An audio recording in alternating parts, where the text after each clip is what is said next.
sepertinya ada sesuatu. Tetapi kedua tentara itu tidak tahu.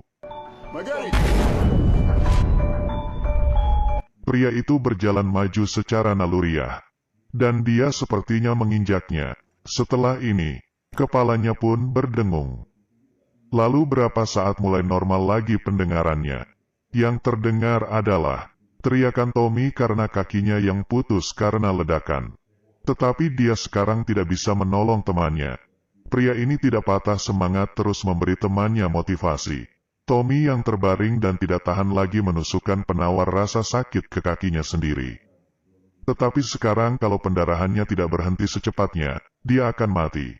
Mike bermaksud untuk menggunakan kakinya, dan lompat membantu temannya. Tommy Yanji mendengar langsung mengambil pistol. Dia tidak ingin membuat temannya menjadi disabilitas. Ini adalah hubungan teman militer. Orang yang tidak pernah menjalani kegiatan militer pasti tidak mengerti. Mike berteriak keras seperti orang gila. Tetapi sekarang bukan waktu untuk sedih. Tidak lama kemudian Mike mulai tenang. Dia mengatur posisinya dulu. Berlutut dengan satu kaki untuk mengurangi beban badannya. Mengambil belati dan menusukkannya ke gurun yang diinjaknya. Terdengar sebuah bunyi. Ini ranjau darurat. Dia tidak tahu di balik badannya ada seseorang. Melihat ini sepertinya ada tujuan yang tersisa. Dan suhu paling tinggi di gurun mencapai 45 derajat Celcius ke atas. Hal yang paling mengerikan adalah sinar UV yang kuat. Pria itu melihat sekeliling dan melihat ada sebuah radio. Jarak radio dari dia sekitar 300 meter. Dia mengambil tali sepatu dan mengikatnya di pistolnya. Lalu melemparnya berkali-kali tapi tetap belum berhasil. Terakhir pria itu berdiri dan menggunakan tubuhnya bergerak sedikit. Kali ini kakinya hampir saja terjatuh ke ranjau. Untungnya pria itu akhirnya bisa menarik tas itu. Membuka tas itu dan mengambil radio. Memasang listrik lalu memasukkan posisinya. Dan akhirnya bisa menghubungi markas. Dia berkata temannya sudah tiada dan sendiri juga menginjak ranjau. GPS juga sudah rusak, sekarang hanya bisa meminta pertolongan. Tetapi markas berkata helikopter tidak bisa memasuki gurun. Karena gurun pasir memiliki badai pasir sepanjang tahun. Mereka hanya bisa menggunakan mobil dan membutuhkan waktu 52 jam. Tetapi di bawah sinar UV yang 45 derajat Celcius ini, Mike tidak pasti apakah bisa bertahan. Markas juga menyuruhnya untuk menggali lubang kecil dan mencoba melompat untuk melarikan diri. Kemungkinan berhasil hanya 3%. Setelah itu tiba-tiba sinyal radio terputus. Mike menggunakan timer jam tangannya selama 52 jam. Dia berniat untuk berdiri teguh. Dia memakan dendeng sapi yang tertinggal dan minum air. Minum 2 teguk pun sudah tidak ada. Kertas yang tertiup ke tangannya si Mike. Mike pelan-pelan memutar kepalanya, dan melihat badai gurun datang. Dia dengan cepat mempersiapkan proteksi untuk melindunginya dari badai gurun. Menyandang tas untuk menambah beban. Beban bertambah dia baru tidak bisa terbang terbawa angin. Mike dengan susah payah menahan dirinya dari badai gurun gila ini. Dan Mike bisa bertahan hingga akhir. Dia menghela nafas dan bersyukur dirinya tidak terbang terbawa badai.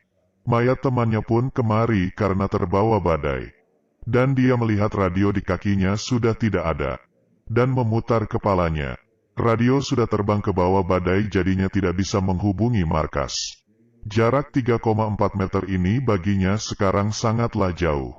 Dia di gurun pasir sudah 8 jam tanpa minum air.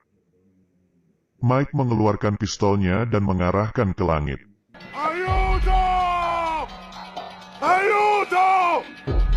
Sangat jelas di sekitarnya tidak ada orang. Dia ingin menggunakan pistol untuk menyelesaikan hidupnya. Karena sudah tidak ada air lebih baik dia mati saja. Kali ini di depannya muncul seseorang. Pria itu berjalan dengan kecepatan yang aneh. Sangat jelas bahwa dia adalah penduduk di sini. Mike meminta tolong kepadanya untuk mengambilkan radio. Tapi penduduk asli mengabaikannya. Mike pun berteriak mengatakan bahwa kakinya itu menginjak ranjau. Mike merasa penduduk asli di sana otaknya sudah tidak beres. Tidak lama kemudian mukanya mulai memerah. Demi bertahan hidup dia pun meminum minuman kecil. Dari kejauhan datang seorang anak perempuan. Anak perempuan itu juga berjalan dengan kecepatan yang aneh. Tangannya membawa sebuah botol air. Ternyata dia adalah anak penduduk asli tadi dan membawakannya air. Mike pun langsung mengambil dan meminumnya. Dia berterima kasih kepada anak kecil itu, tapi dia tidak mengerti. Lalu dia mengeluarkan sebuah mainan tentara. Mike mengira dia menginginkan mainan tentara darinya. Lalu dia juga mengeluarkan tentara miliknya. Gadis itu meletakkan mainannya di atas pasir. Lalu dia menggerakkannya. Ini sepertinya adalah maksud perjalanan si Mike. Mike pun mulai meminta bantuan kepada gadis itu untuk mengambilkannya radio. Siapa sangka gadis itu mengabaikannya lalu pergi.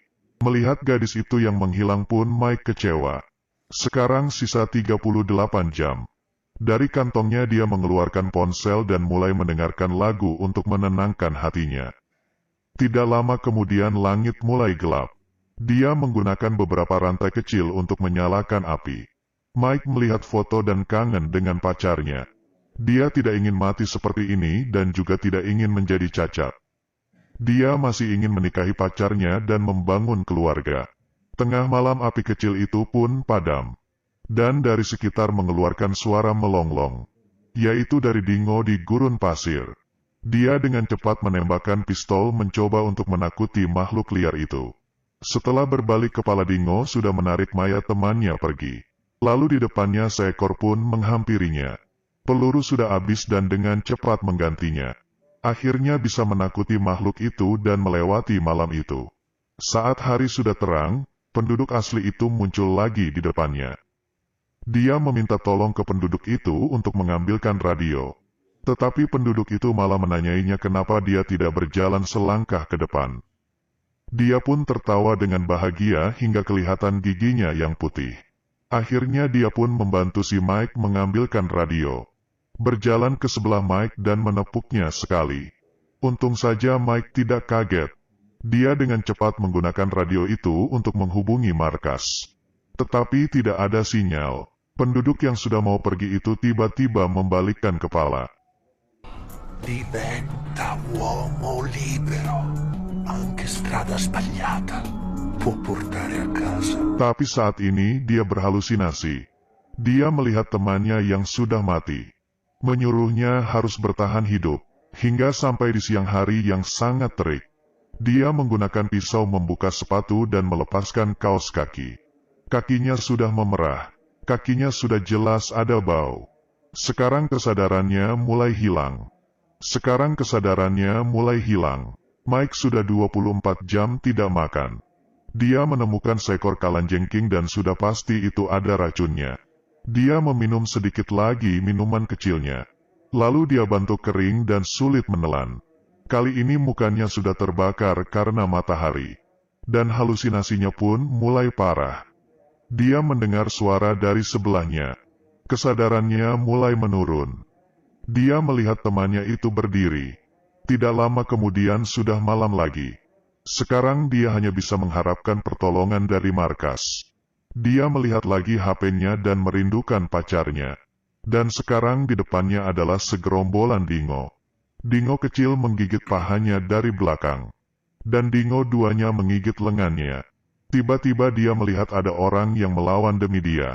Akhirnya Mike mengambil pisau dan membunuh semua dingo.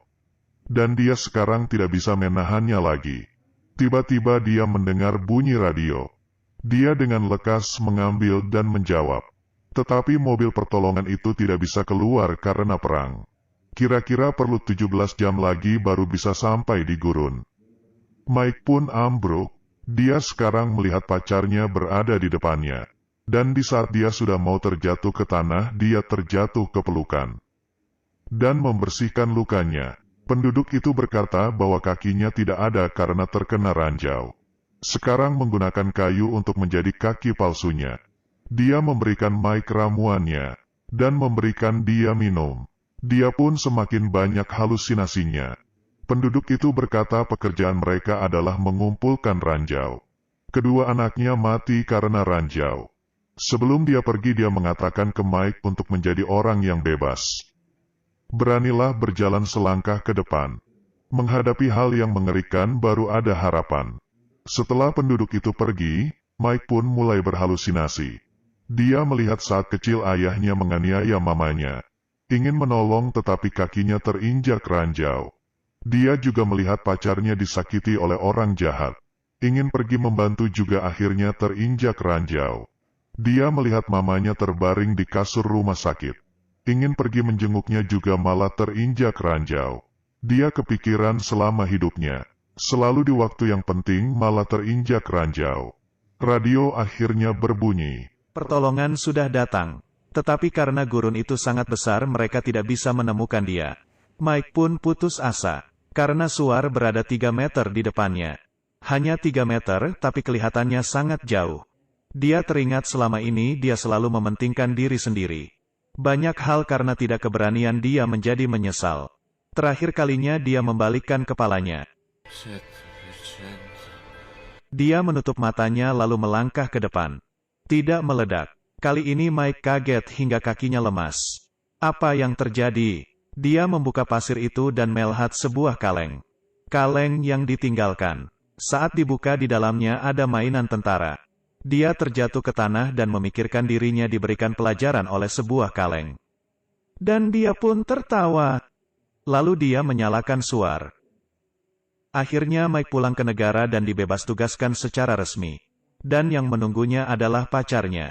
Kadangkala kita berhenti di waktu yang sangat penting. Dan karena kita tidak melangkah ini bisa membuat kita menyesal seumur hidup. Ada mimpi, ada cita-cita, jangan dilepas. Bersulang. Badai gurun pasir yang menerjang, ranjau membuat orang sengsara. Meski hidup mulai gelap, tetap harus terbang tinggi.